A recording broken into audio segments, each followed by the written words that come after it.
السلام عليكم ليكيب، مرحبا بكم على قناتكم شيف كريمو. اهلا وسهلا. اليوم راح نديرو وصفة كوكيز الشوفان. كوكيز الشوفان هذا بزاف هايل ومفيد للجسم تاعنا بلا ما نشروه من برا يكون بمواد حافظة وغير قابلة للاستهلاك، راح تضر بالجسم تاعنا. واش راح نديرو؟ هادو يقدروا ياكلوه جماعة اللي راهم ريجيم وجماعة اللي راهم يريضوا، يعني اللي يحبوا التضخيم ياكلوه، واللي راهم ريجيم يقدروا ياكلوه بصح ما يكثروش منه. في اخر الفيديو راح نقول لكم طريقة الاستهلاك تاعو. هنايا عندي كاس ونص نتاع شوفان بلا ما نرحيوه بلا ما نحمصوه، يعني كاس ونص حوالي 100 غرام. عندي هنايا نصف كاس نتاع فارينة القمح الكاملة، يعني ماشي فارينة بيضاء كي تروحوا للحانوت نقولوا له اعطينا الفارينة الكاملة تكون بالشعير المرحي. وهنا عندي 2 ملاعق كبار تاع سكر وملعقة صغيرة تاع ملح، وعندي هنايا شوية الشوكولا سوداء 90% كاكاو، نسبة الكاكاو تاعها 90%، يعني راهي صحية. وعندي حبة بيض، وعندي 10 غرام تاع خميرة الحلوى، يعني الساشي تاع خميرة الحلوى يكفينا. وهنا عندي كاس غير ربع تاع حليب، يعني حليب بدرجة حرارة الغرفة ولا بارد، يعني عادي ما يأثرش على الوصفة تاعنا. نخلط كامل المكونات كما راكم تشوفوا بالفوي.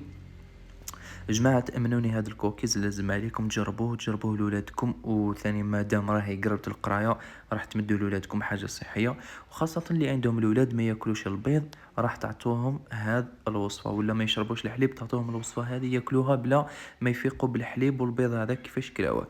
هنايا بعد ما خليت لو خليت الخليط نتاعي حوالي نصف ساعة ولا ساعة حتى يشرب هذاك الشوفان المواد السائلة اللي درناها، لازم يشربوا ويولي شغل نقدروا نقولوا شغل عجينة.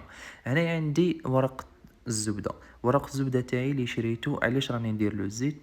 الورق هذا شريته ماشي حاجة قوية مليحة، يعني لازم نعاود ندهنه بغير بشوية زيت باش ما يتلصق ليش الكوكيز. انتما كي تشريو ورق الزبدة هذاك المليح اللي غالي شوية، ما كان له ديروا الزيت، حطوا الكوكيز نتاعكم مباشرة.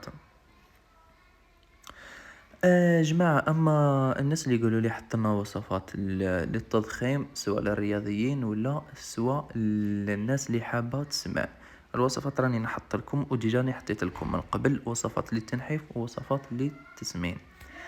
هنايا عندي البلا تاعي، شوفوا كيفاش راني درت الاخر تاعي الكوكيز.